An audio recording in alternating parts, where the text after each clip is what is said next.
Welcome back to SwitchCorner. Today we're going to be taking a look at Skyforge for the Switch. It's the latest free-to-play to join the console, but how does it handle, and is it gonna be worth your time? Well, that is what I'm here to find out, so hit subscribe if you love the Switch as much as we all do here. Join our growing family, and let's get started.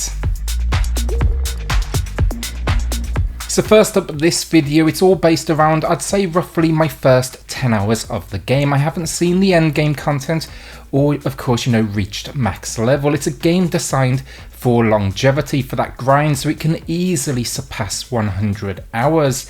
Think of this more as a preview of what to expect, what I've seen so far, and the impression I'm walking away with. Today, though, I'm going to be looking at story, gameplay, graphics, audio, performance, and then a final verdict, but no score. I've not beat it, so no actual number to attach, but I can at least give you an idea if it's going to be worth the 21 gig space it's asking of that poor micro SD card. So the story, and it pretty much sums things up with an opening 5 minutes of gameplay that also doubles as a tutorial.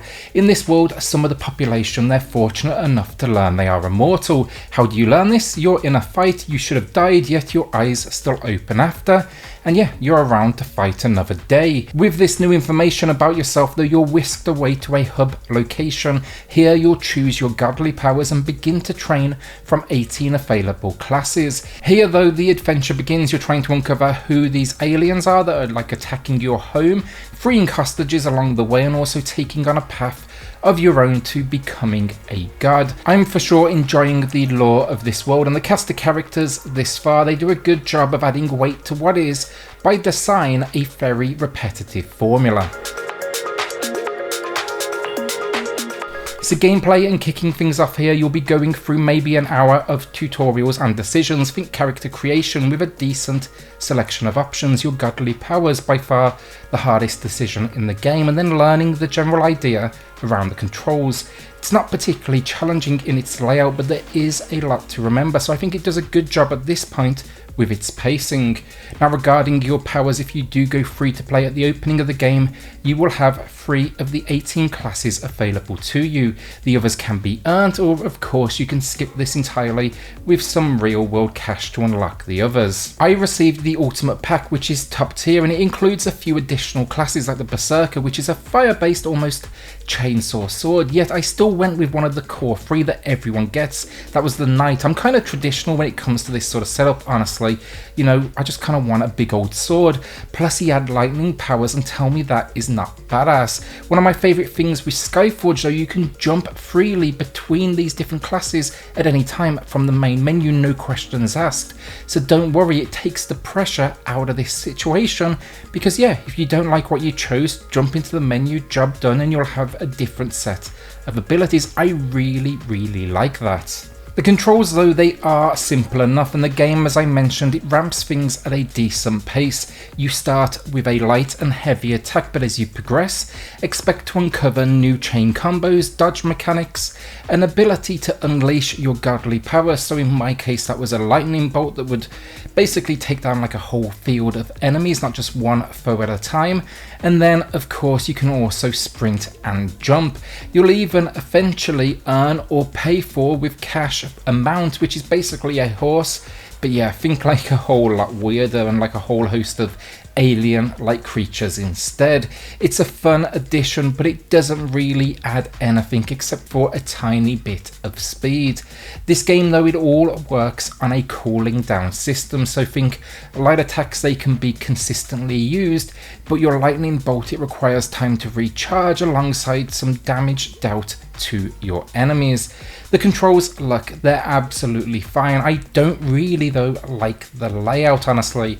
It's not bad, but they need to add here more options, or just, free customization, because the layout is a little strange if you ask me. The dash is attached to pushing the left stick, the attacks are the X and Y buttons, jump is B.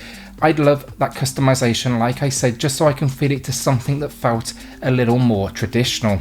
Leveling up then, it's not the usual, beat missions and enemies and watch an addictive little bar kind of tick its way up. Rather here, you're earning followers, those that see you as a god, and this in turn then it impacts your character's abilities alongside then of course, think like you're going to have stuff like new equipment as well, which also adds to those like strength meters, all that good stuff.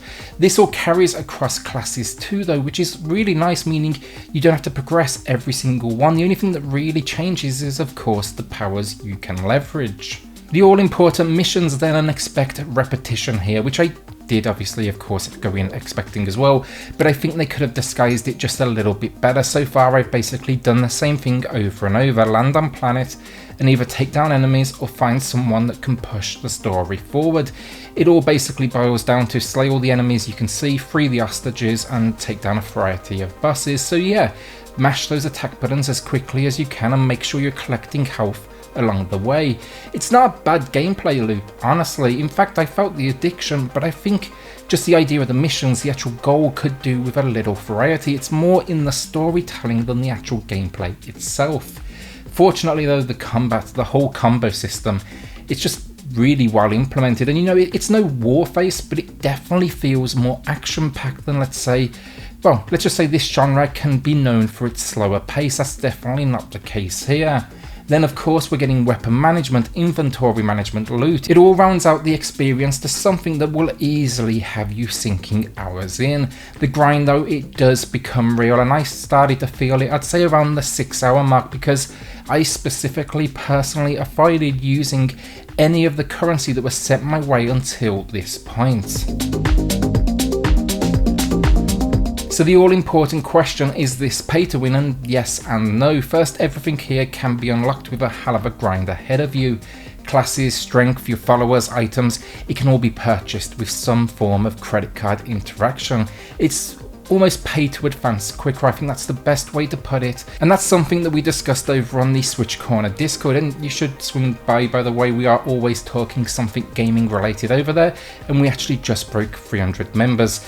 A shameless plug over though, but this pay to advance quicker, think honestly it means, look, if you go the PvP route, which is an option in the menus, meaning CPU enemies and real world enemies, then technically yes, you could overpower yourself a whole lot quicker and win many of these battles. That all said though, I stuck to PvE personally and I enjoyed it. You can also of course then join friends in a grouping, or those you meet online, and PvE for me was just the best path by far. What I really like on that note though was I was chatting with the horrible on-screen keyboard with the community. Everyone's still learning, but everyone was also super chill and just looking to help each other out. A few even popped into my videos, so I think we have a good chance here of a solid community. So now then, how does it perform? And here is, I've got to say, the problem. Right now, it's not honestly in the best of shape. It works, but don't be surprised if you do download it to find crashes impacting you. I had maybe like 3 or 4 in the 10 hours I did play. I know a lot of folks out there have had a whole lot more though. Then visually, it's not a bad looking game at all, but that has to be docked. I want to be very specific there, but think still glitches. If you get off your mount, your character will just entirely disappear.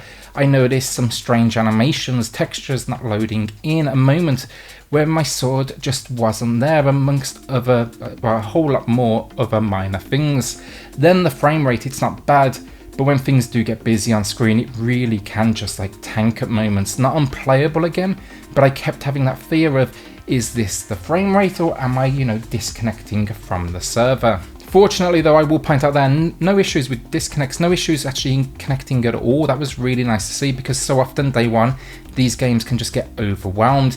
I did mention as well, docked handheld, they need to figure out, because it's super blurry as it stands, and again, I'd say kind of playable, but you're going to struggle with the text on screen, which can just be tiny, and then the indicators of where and what you are supposed to be doing. Also, the pixelation is real at the best of times, but handheld it gets even worse. This all said though, I loved the design of the world. I found the locations interesting. There's a decent amount of variety in them, and then the enemies, they can be pretty intimidating. It just overall needs work to tidy it up and get it to where it needs to be. So audio finally, and we do get some generic but epic enough music and sound effects that really build upon the battles and powers, which is all I could ask for. Unfortunately though, same again, plenty of issues. A lot of the characters here, they're fully voice acted, always a good thing to see. but right now the audio just glitches entirely, with it cutting in and out and often just kind of disappearing entirely, throwing you into silence for chunks at a time.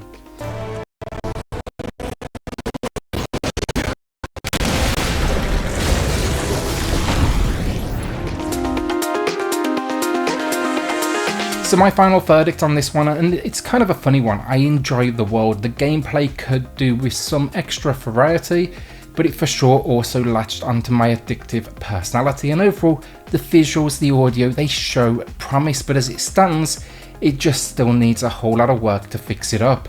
Fortunately, I will say it seems they are keen to do this though. In the options, the menus, you can report problems you may be facing, and they're being super active over on Twitter. I for sure wouldn't recommend it if you are handheld only at the moment, but there still then seems to be a good start to the community as well. I'm just not sure that at this point I would hand over any cash just yet. In my opinion, let's see what they do with the first few patches. Will they start to fix some of these areas up? And then maybe, yeah, throw them a bit of cash and lock a new class, all that good stuff. But first, before we do support it, I think we need to see that they have the right intentions and the passion that they've shown this game on other platforms. I want to make sure that's given to the Switch build as well. Will you be adding this one to your library though? Have you tried it already, and what do you think? From what I'm kind of seeing out there so far, it's a mix of, it's a bit of a performance mess mixed then with what I can see though is kind of good, and I am having fun. And I agree with that latter statement. I can see the good in it. This was all very overview though, so if you do have any questions for me, let me know in the comments down below.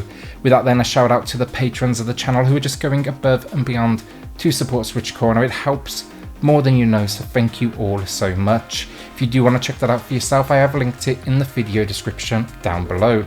Then hit subscribe if you love the Switch as much as we all do here. Join our growing family, and I'll see you all on the next video. Thanks everyone.